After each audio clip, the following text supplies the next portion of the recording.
It's Tuesday, the 27th of September. This is Politics Live from the Labour Party conference in Liverpool.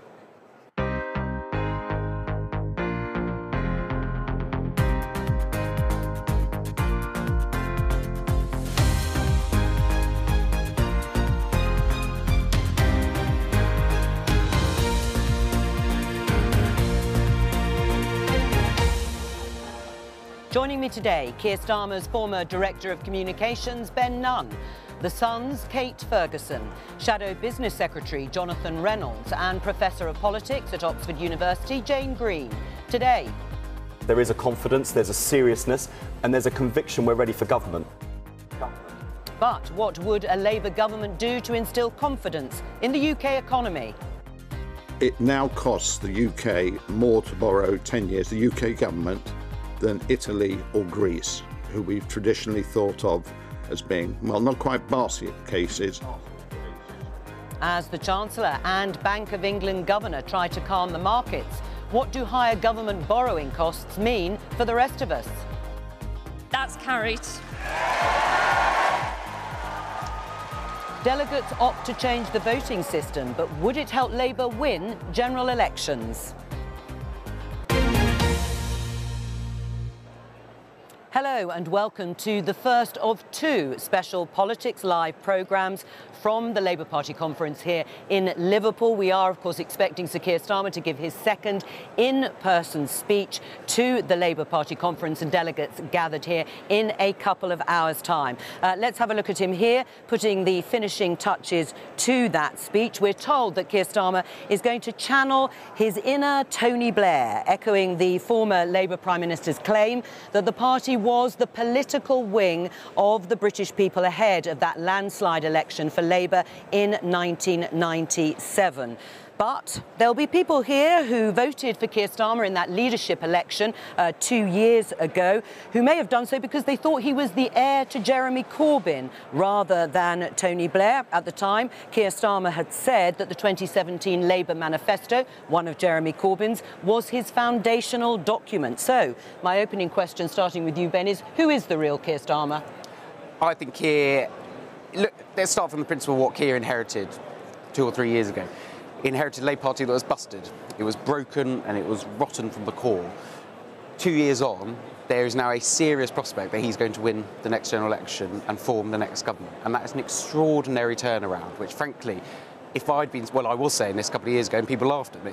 So it's an extraordinary turnaround. I think what people are going to see from Keir is, today in particular, is his clear priorities for the next government, which is about fixing the economy, getting the economy growing again, delivering on the green agenda, opportunities for everyone. I think that's what we're going to see from the conference this week. So shunning the ideology that he said would be the foundational document of his leadership from the Jeremy Corbyn era. I think the principles of what Keir stands for have never changed, but it is worth remembering what has happened since Keir got elected. We've had a global pandemic, we've had a war in Europe, and we've got the worst economic crisis in a generation. He's got to respond to the current crises, built on the principles and values that he set out in the leadership contest, but with a realistic, credible plan that can take us into government. Who do you think the real Keir Starmer is, Kate? Well, I think that the real Keir Starmer is probably a quite cautious moderate. So yes, as you point out, he did stand on this quite leftist manifesto to appeal to as many people as possible. But in my opinion, you're probably a little naive if you thought that he was going to continue the Corbynista era. What about you, Jonathan? How would you describe Keir Starmer for today in 2022? Well, I would describe him as the next Prime Minister of the UK. Look, this is the best Labour Party conference I've ever been to, and I've been to quite a few. Oh, I should have foreseen that question. It's about 20, I think, actually more than that on the whole. But look, the atmosphere here is fantastic. The spirit of unity and wanting to win is fantastic.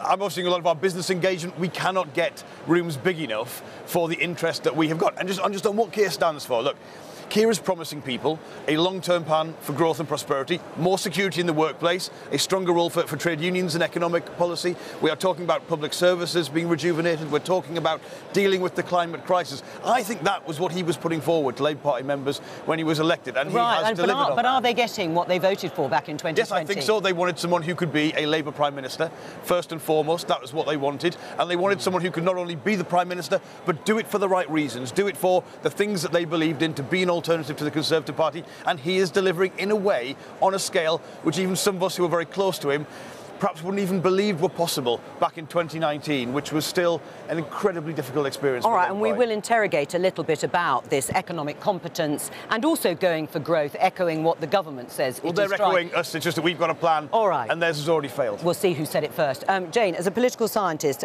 Tony Blair was an election-winning machine during those years, but it's been a very long time since Labour won an election. Absolutely. Do you think Keir Starmer can emulate, on the basis of what you've seen and the polling you've done, can emulate any of that from the 2000s? It's just such an interesting comparison because we've got a really different context. You know, we've got on the one hand the two elections, 2017, 2019, where we saw a real change in the electorate, a different pattern of support and a different context for Labour to try and fight the next election. Is it going to persist? Is that kind of pattern of support that we saw in the last election, is that going to persist? It's a very different context that Keir Starmer has to navigate.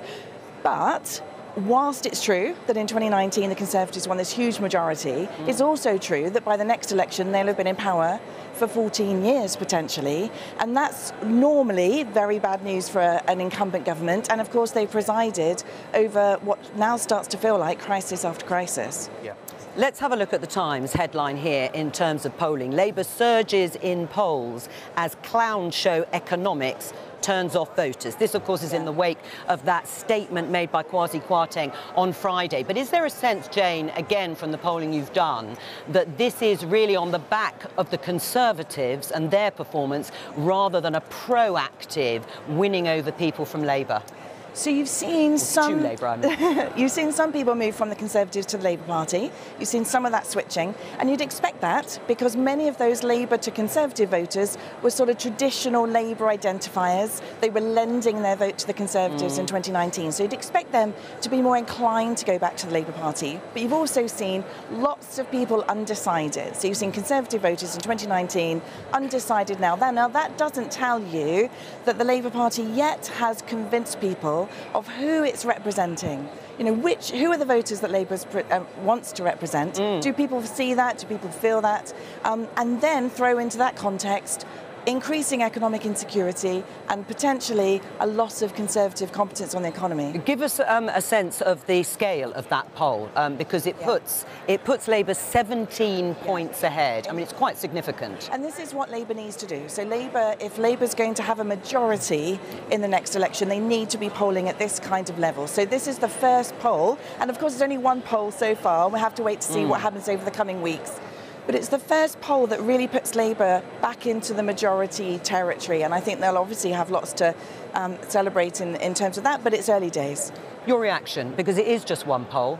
I've heard various of your colleagues saying, we're not complacent. Of course you're not complacent. But do you feel now there has to be a gear change towards what Labour is setting out, not just to people here in the conference hall, but out in the country? Because that support, if you're listening to what Jane's been saying, it is quite soft in some areas, isn't it? Well, look, we're not complacent. That's genuinely true. Look, if I told you we don't pay attention to opinion polls, of course we do, and that news broke last night. I think what is actually more significant, and this is very different to say the poll lead Labour had before the 2015 election, is look at the issues facing the country and what the public think of those, and then look where Labour is. So Labour leading on the economy, Labour leads on immigration. This is quite significant. And just on the push and pull, look, Tony Blair was an election-winning machine. You know, the Conservatives' incompetence on the economy around Black Wednesday, that helped a lot. It's always the both factors. A Conservative Party that is incompetent on the economy, and it is, that will help us. But the vision we put forward at this conference is positive, is substantial, it's long-term, it's not just tactical, and that is important too. Is Jonathan right, Jane?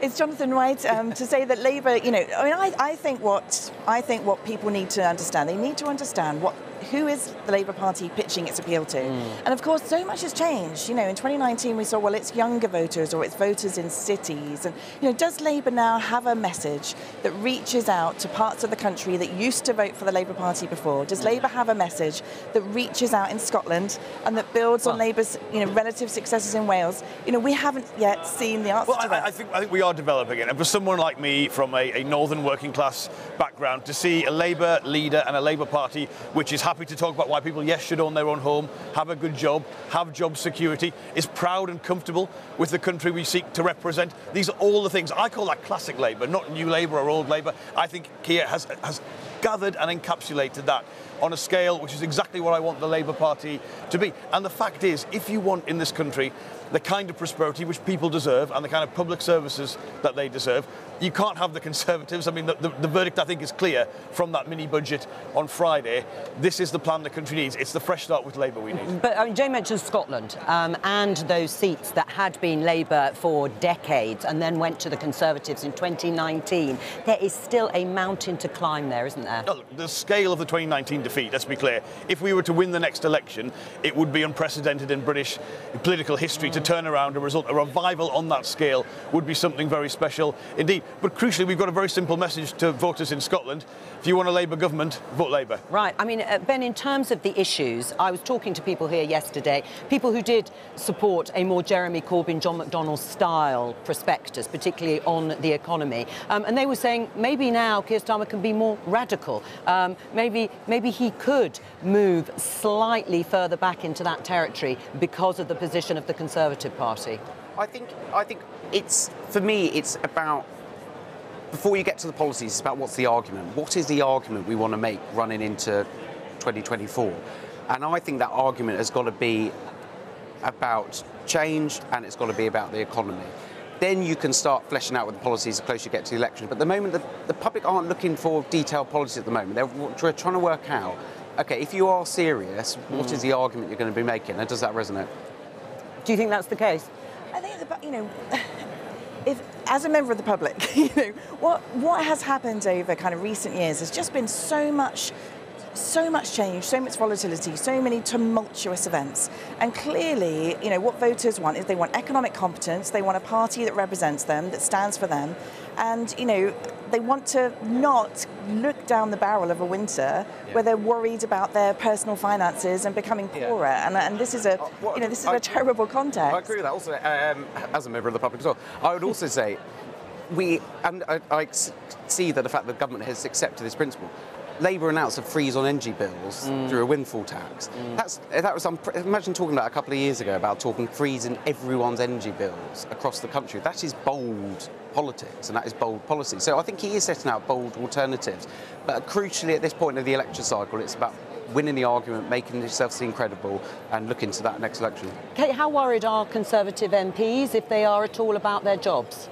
With this poll, I mean, this poll, huge poll for Labour, obviously it will send Tory MPs nervous. I mean, I was speaking to some this morning. You've obviously had this budget, you've had the pound slide, and it is a worrying time. Now, some, I think, are saying, if you're a true kind of trust believer, you're holding your nerve, you're saying the markets you need to give it some time, the markets will settle down, you need to see through the next few weeks.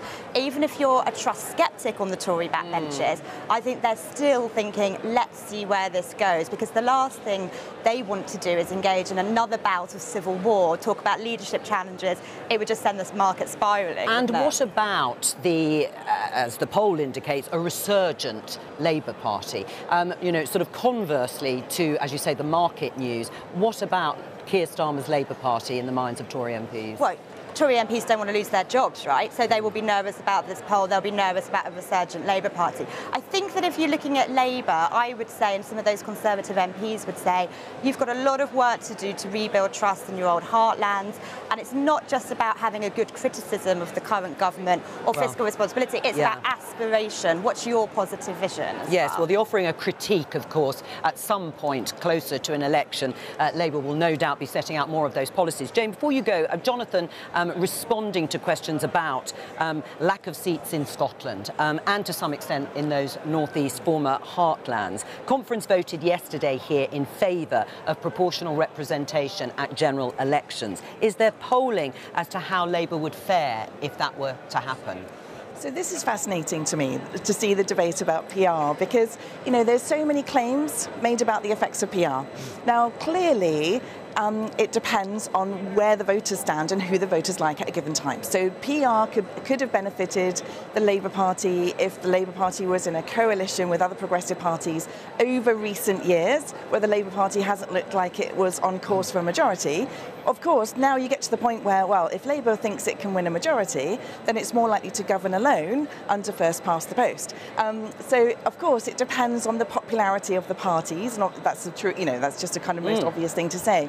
But it's, you know, it's therefore puts Labour in this kind of interesting position, because just at the moment where they look like they might be able to form a government on their own, the party wants a more proportional system. Now, that's in the short term, and that's if you're only thinking about elections and election results. And, you know, if you're just thinking, you know, there's lots of other wider arguments for more proportional systems, lots of arguments around, you know, the likely effects on voter satisfaction and the representation, the link between your vote counting more, you know, the likelihood that your vote then, your express preferences get represented more often.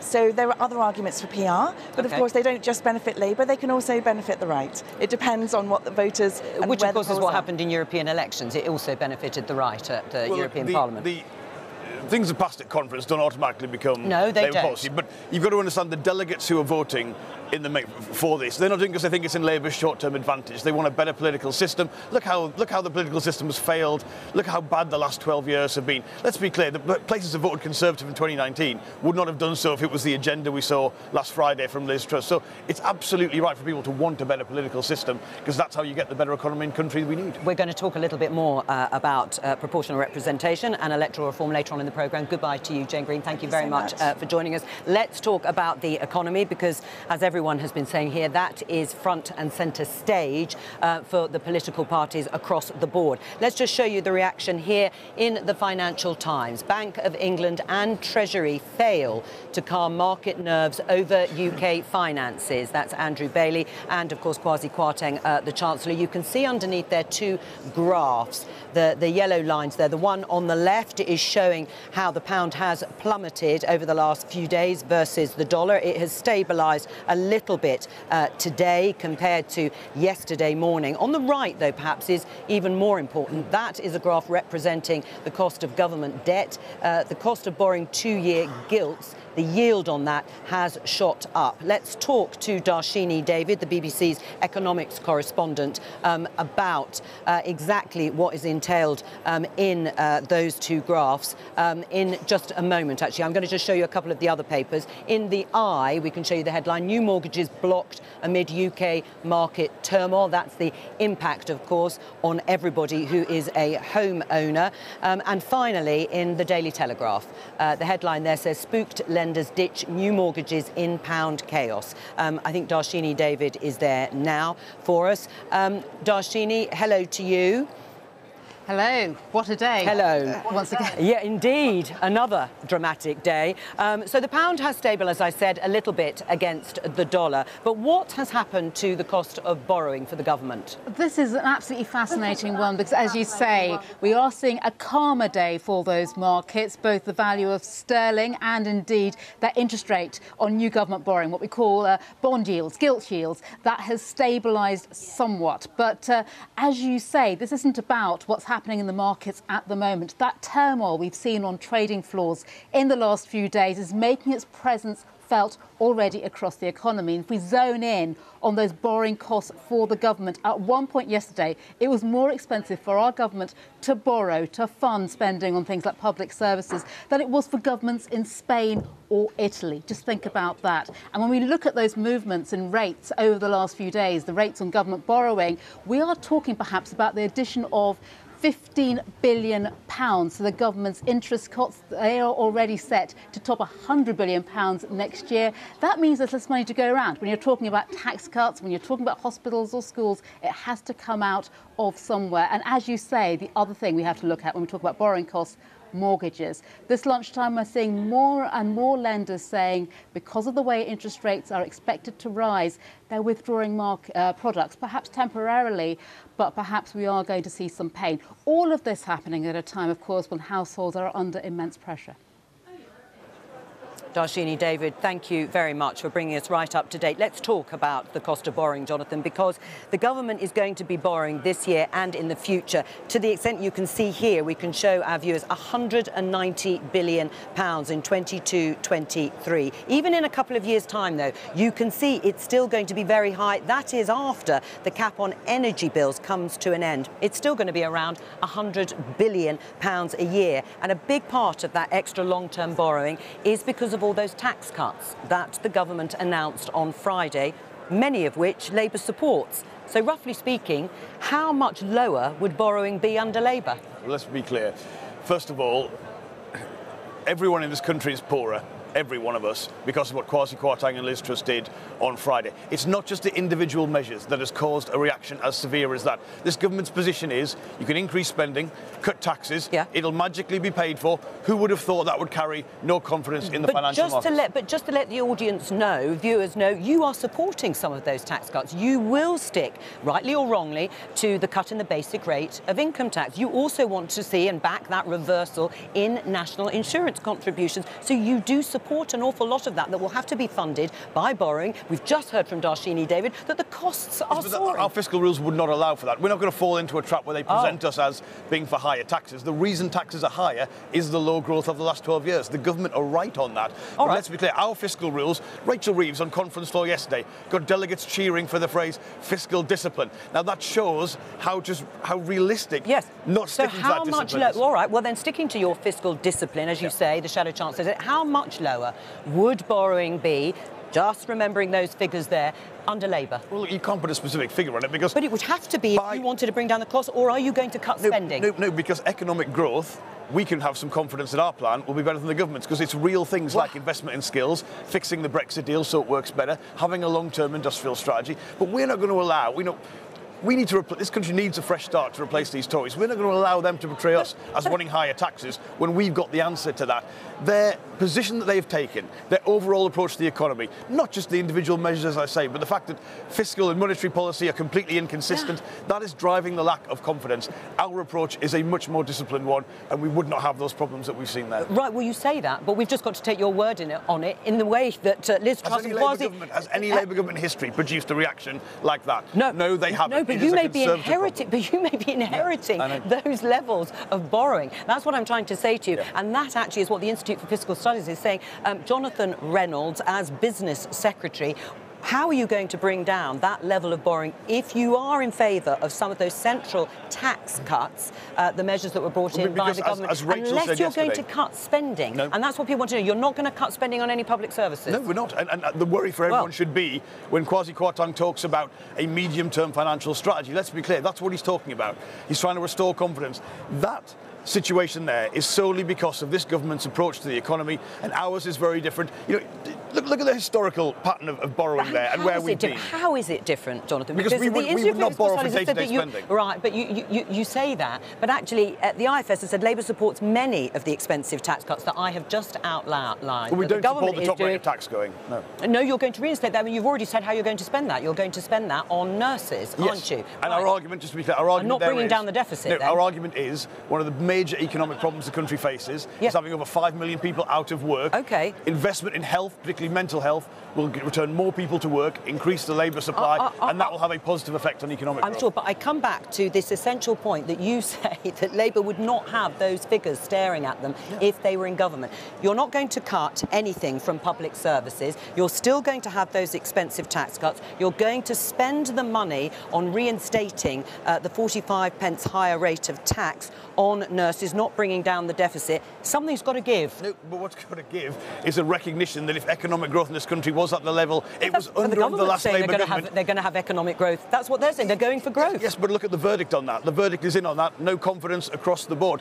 If we return to the level of economic growth under the last Labour government, that is completely sustainable. So why would the markets believe and be more reassured by a Keir Starmer government than a Liz Truss and Kwasi Kwarteng one? Well, they can take a look at them, first of all, and they have. But what is it that's going to differentiate you if you're doing very much the same? The markets need to know that you will stick to what you are saying. It's not just those individual measures, as I say. The lack of independent OBR analysis of the budget contributed to this. The Chancellor, by the way, not only on Friday with what he said on Saturday morning, further tax cuts coming.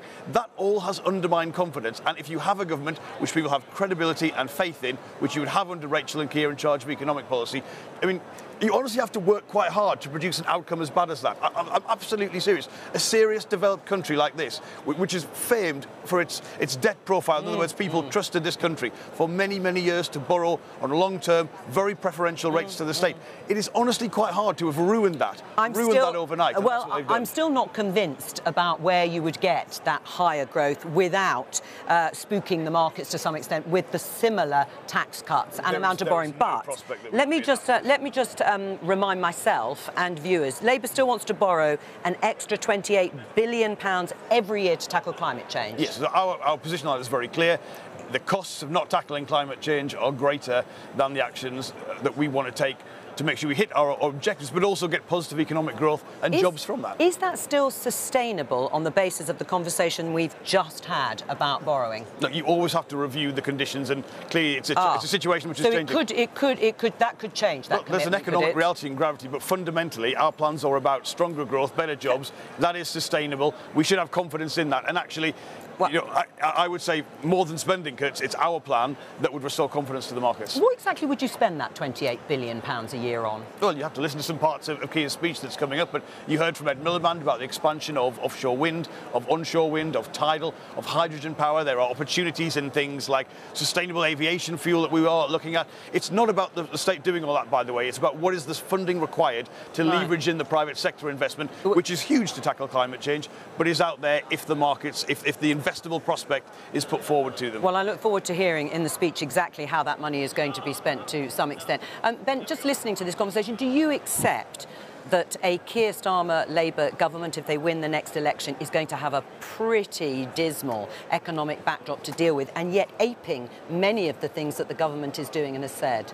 I certainly accept that what Labour might inherit is going to be really serious. And I think, and the debate you've just had with Johnny is going to be, we're going to be having that debate over and over and over again about how on earth are we going to get to grips with this. But do you think those things are sustainable then, the £28 billion a year to tackle climate change, the reversal of the national insurance contributions, and also the cutting of the basic rate of income tax? Will that be sustainable under a Labour government? I think first principle we've got to accept actually, this crisis isn't over yet.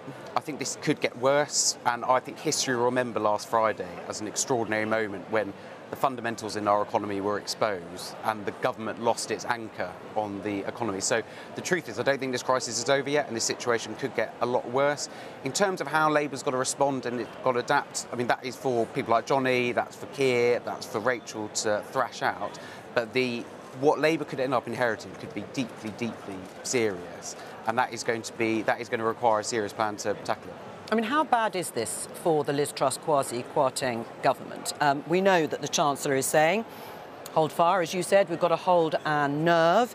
But the reaction is clear for everybody to see. How bad do you think it is? Well, you can't sugarcoat it. This reaction's bad. However, it's true, isn't it, that they were doing something radical. They came out and said, we're tearing up Treasury orthodoxy. We're going to be the great disruptors. And so their argument and the argument of their backers today really is, look, we were expecting the market to wobble a bit. Hold our nerve. Well, you've got to see it through. You can't just blink after a day or two. You've got to see where this lands. However, it exposes splits in the parliamentary party, that's for sure. Well, Kate, can I just get you to react to the headline there on the Daily Mail, fury at the City Slickers betting against UK PLC. And then this ironic tweet, if I could put it like that, from the former Conservative Chancellor, George Osborne, who has tweeted earlier today to say, odd to see free marketeers urging a free market government to ignore the markets. bit of shade there, isn't there? Can we just say as well, I mean, you know, the market's not some mystical force. You're going to get headlines like that. You're going to have Liz Truss backers come out and say, look, these are some people making big money speculating on the markets. I think the issue, it goes back to what you were talking to Johnny about, or Jonathan, sorry. I think the issue here is whose recipe does the public back to grow the economy? Everyone knows our economy is struggling. Everyone knows Britain desperately needs growth. They desperately need greater productivity. Now, like it or not, Liz and Kwasi have given you their recipe. They say we're going to cut taxes, we're going to get new business, that's going to grow the economy. The question for Labour at this Labour conference is, do we trust their recipe? Big question for the voters. Well, there's the question. Well, it's the same question. Why would the markets trust your recipe? We don't quite have the details, your recipe for growth, any more than Kwasi Kwarteng and Liz Truss's. Because the idea that you can grow the economy by giving tax cuts to the already well-off is completely discredited, and that is the government policy. You're backing that reversal. We're not backing the top rate of income tax. In the national insurance, it's regressive, isn't it? You know, you're going to be benefiting the higher earners more. I mean, we opposed the rise in national insurance on the basis, quite rightly, that if you're going to raise money for the health service and social care, it should come from all sources of income, not just working people who pay through the PAYE system. So it's a consistent position. But how are you going to fund it then? Because we're going to have, look, our recipe you're going to have growth, but you haven't told me how you're going to get the growth. Well, I'll tell you, it's industrial strategy, it's fixing business rates, it's improving the relationship with the European Union and the Brexit deal. These are real things that make a difference. Not being kicked out of the Horizon Europe Science Programme. These are real things that make a difference. By the way, letting the OBR look at our budgets and analyse them, not sacking the senior civil servant at the Treasury who handled the last crisis and then giving yourself a new one days later. Is it? Look, we talk about the markets like there's some kind of magic force of, you know, all-seeing power. These are just individual people. You've said yes, but you said you've never seen anything like it. But these are individual people making decisions, traders, investors. You know, many of the people, by the way, who will actually benefit, ironically, from the tax cuts, saying, no, this is completely absurd. We have no faith and no trust in it. And the fact that the Conservative Party, and it's not all Conservative MPs, but it is the ones who are in charge at the minute, that their response to this is, we'll just double down, we're not going to listen to anyone. I mean, the business response to this is they're in despair, and that's why they're coming to the Labour side. Well, you say they're in despair. I mean, we spoke to the Federation of Small Businesses yesterday. They said they liked what they heard on Friday, particularly around tax cuts. You know, probably also around the corporation tax, cancellation of that rise too. They're interested in what Labour has to say as well. But actually, the initial response, certainly from business, was very positive from the CBI on Friday. I think it was a little diplomatic, but I don't think any business lobby group wants to see the value of sterling go through the floor, the cost of government borrowing going up, with all the ramifications for businesses and individuals and the health of the economy as a whole. I don't think they were in favour of that. I mean, is Labour going to have to come up quite soon, bearing in mind the sort of backdrop with high inflation and possibly interest rates going up again from the Bank of England, with more concrete proposals on how you get that elusive growth? I think yes, but I think that's coming, and I think we can expect that to come. I also think just touch on where I think the government is. This is all about confidence. This is about does the markets have confidence in the government?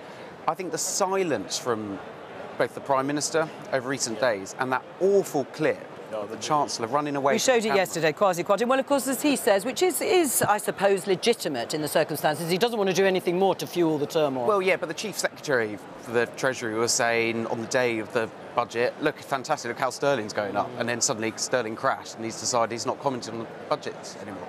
The optics of it, it's not just, you know, we can talk about the economics and the detail and the policies and the numbers, but you know, talk to most punters out there at the moment, it feels like the government has got no grip and there is no control, and they're seeing that day in, day out, not just with rising inflation, but mortgage rates going up. Everyone is terrified about this at the moment. And so I think that the sense is that the government just hasn't got control and didn't expect this reaction as well. That's the thing. The government was not laying the groundwork for this kind of market reaction. All right, but Ben, you worked with Keir Starmer for quite some time. There will be, to use that hackneyed phrase, tough choices to be made. And it will be tax rises or spending cuts. Is it going to be spending cuts? Again, that's for Keir, you know, the Shadow Cabinet and Rachel to set out, and I'm not going to preempt that. But what I would say is, as I just said, this debate we've had right now is going to go on day in, day out. So I accept the principle. I'm sorry. No. Sorry, don't worry. That's my job. It is. But it is. We are going to have this debate for 2 years, and so yes, Labour's going to continue having to be asked questions and provide answers to those questions. I mean, Kate, the problem for any opposition, but I think we've seen it particularly with this Labour Party, is that every policy they come up with, whether it's freezing energy prices, whether it's let's have a windfall tax, it's taken by the government. They adopt these policies, the windfall tax to a lesser degree, but they still have adopted these policies, which is why opposition are reluctant to set out too clearly what they may want to do in government. Well, I remember not so long ago a Coburn opposition doling out policies like they were 2 a penny, but it's certainly true that under Keir Starmer they're being much more cautious. I was talking to one, actually Johnny should be able to tell us about this, I was talking to one shadow cabinet minister last night who was telling me the rigorous process you have to do to get your policy through. Rachel Reeves, apparently it's sort of a bit like a tough tutorial or something. Have you passed? Well, we've launched our industrial strategy at this conference to fanfare from unions and business, so we did manage to get that through. But look, it's professional. That's what it is. It's professional. No, you can't just go out and say you want to spend X amount of money and not say how you would pay for that, or expect that just to be something that is for your remit alone without wider ramifications for colleagues. I mean, look at the consistency on things like social care, from what I said from the podium to what where Streeting said as the member of the Shadow Cabinet responsible for that element of it. I was talking about the jobs element, he was talking about what it means for health and social care. So, of course, there's got to be a professional process behind it. That's what people should expect. They should expect the same of the government as well, but unfortunately don't get it from them. All right, well, listen, I said we would go back to electoral reform. This is what happened yesterday. Take a look at this. Those in favour?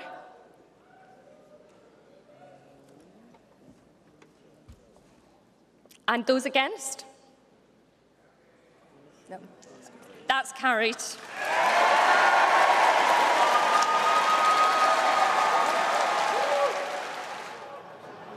Yes, so that happened on conference floor yesterday, backing calls, Labour members for electoral reform.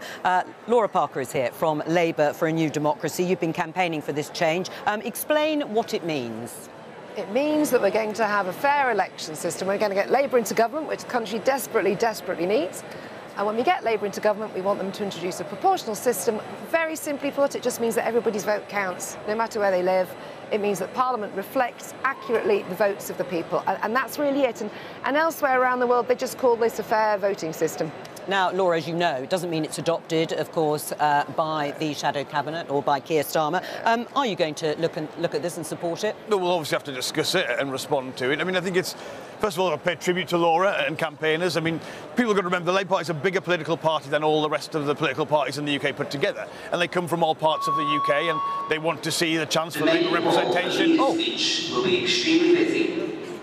If you are a delegate or have a ticket, please ensure to arrive early. I'm obviously not going to do anything. Well, we are... The main hall for leader speech will be extremely busy. If you are a delegate or have a ticket, please ensure to arrive early. Well, I think that's finished. Public service broadcasting at its best. Information being broadcast live across the conference about that speech. You were interrupted just there, sorry. Yes, I was saying we'll pay tribute to campaigners from all parts of the country who have brought that motion. It's a start of a conversation. We've got to respond to that. I think it is important to say that no one making these arguments is saying that Labour can't win under the existing system. We feel confident of that. But people, you know, it's legitimate for people to want to talk about how our democracy can be improved. I think that's absolutely fair. You can't separate out the health of a democracy from the economy, public services. It's all part of that conversation. And of course, for members in Scotland and Wales, they already have this. That's already how they elect their parliaments. Are you confident they're really going to discuss it? They might discuss it, the Shadow Cabinet, and then reject it. You know what happened in the past historically. You know, Tony Blair was in conversation and talks, of course, with Paddy Ashdown at the time about it. Then the landslide came and it was shelved. No, I am confident they are, because I think that, you know, everyone has seen the strength of feeling in the party. We didn't sort of squeak through, you know. We've got well over half of all Labour Party branches support this policy. The big trade unions have come out backing it, and you know, and I completely agree with what Johnny's just said about the country. You know, that Labour's got such a big fix-it job to do now. The Tories are wrecking the economy. We've got to look at democratic reform as part of that. No, I am really confident we'll have a conversation. I think a conversation is one thing, but actually adopting it. I mean, you said in 2015 that first past the post wasn't fit for purpose. That was 7 years ago. Why don't you go right ahead and adopt this? Look, I've got on the record strong views about this. I mean, like I grew up in the northeast of England at the time, you know, almost unanimously Labour, and I think it is important that Parliament represents the views of everyone in all parts of the country, and votes count in that way, and that's always been my position. And I see the health of other democracies. You know, like you said, Laura, this is fairly standard stuff. But look, it's a conversation that we have to have. But I recognise, you know, if you look at the different components of the vote, there was widespread support for this. We're having a conversation, says Jonathan Reynolds. That means they're probably not going to adopt it. Why not? It's what members want. Jonathan Reynolds himself said it wasn't fit for purpose, the current system. Firstly, we've got to win with the system we've got, and I think that's got to be a big focus at the moment. Ultimately, no, Labour can't change anything from opposition. So if we're going to do something like this, we've got to win. We've got to win with the existing system. My instinct is that at the moment, the thing the country is most worried about at the moment is the state of the economy. They're worried about their mortgages. They're worried about rising food prices. Yeah. So I would say Labour's got to just keep talking about the economy at the moment. And, you know, issues such as, I mean, this is what conference is all about, and it's fine to have a conversation, but I think the argument you're going for the country needs to be more about the economy than tweaking our electoral system. Well, look, the first thing to say is all the people who voted for the vote yesterday are the same people who are going to campaign for that Labour government. So, you know, we completely agree on that. That's why we're all here, you know. People have given up annual leave, they've paid for expensive hotels, terrible venue sandwiches. We're all here because we want a Labour government. In our analysis, and I think all the proof shows, you know, you can't disentangle the state of the economy from your state of democracy. You're not going to have equality, an economic equality, unless you sort out the political inequality. So these things are linked. But of course, I completely agree. Today, what we all want to know is what is the government going to do about the economic crisis? There's no doubt in all of our minds that is a top priority. But Laura's saying they are linked, the two, that you've got to have electoral democracy at the same time. Andy Burnham, he was sitting on the programme yesterday, but he has said that the current system, that's the Mayor for Greater Manchester, is a hoarding of political power in a very small place in Westminster. Do you agree with that? I'm not a massive fan of first past the post because I don't think it's a fair voting system. I'm not a massive fan, but what I want Labour to be talking about is the number one issue at the moment. So you think it's a distraction? I worry, and I don't mean because I think it's it's a good campaign, and as I said, I've got nerves. I don't particularly like our current voting system, but I fear when these kind of things happen, it becomes a distraction. It looks like Labour's not talking about the number one issue, which is the economy. Priority for Sun readers? Absolutely not. I don't think I've ever got an email, never a letter about this. Stop navel. This happens at Labour Party conference sometimes. Bit of navel gazing. Gift to your opposition, really. Gift to the Tories if you're talking about PR. I don't think it's navel gazing to talk about the state of our democracy. And I think we can see the attack that the Conservatives have made, cheered on by some in the press, I would say. I also think this is a massive party. Hundreds of thousands of members. We are capable of talking about more than one thing at once. And it is absolutely true that today what we want to know, and maybe even answer, is what is the government going to do about the economic crisis? But once we're in government and we're sorting that out, I think we're going to look at our politics, because our politics are broken. They're producing the chaos that we're seeing now. What do you think, Laura? You remember that when Keir Starmer was elected in 2020, he said, I asked at the beginning of the programme, that the 2017 Jeremy Corbyn manifesto was his foundational document. Now he's going to be quoting and echoing Tony Blair from a speech he made pre-1997. What do you make of that from Keir Starmer? Should he be leaning into Tony Blair or remembering what he based his leadership campaign on, Jeremy Corbyn's manifesto? Well, perhaps luckily for Keir, I'm not his policy advisor, and I'm definitely here on behalf of the PR campaign. I think he should be taking the best ideas from wherever they come.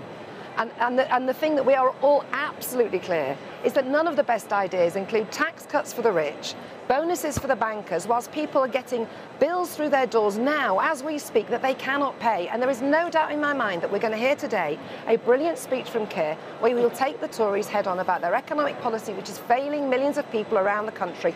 You can put a cigarette paper between us all. Every single Labour member here is going to tell you exactly the same thing on that. I'm sure they will. But your point, actually, about the broad church that political parties always like to claim they are, do you not think the current system ensures that broad church, rather than a proportional representation that might lead to fracturing? But this isn't all about the parties.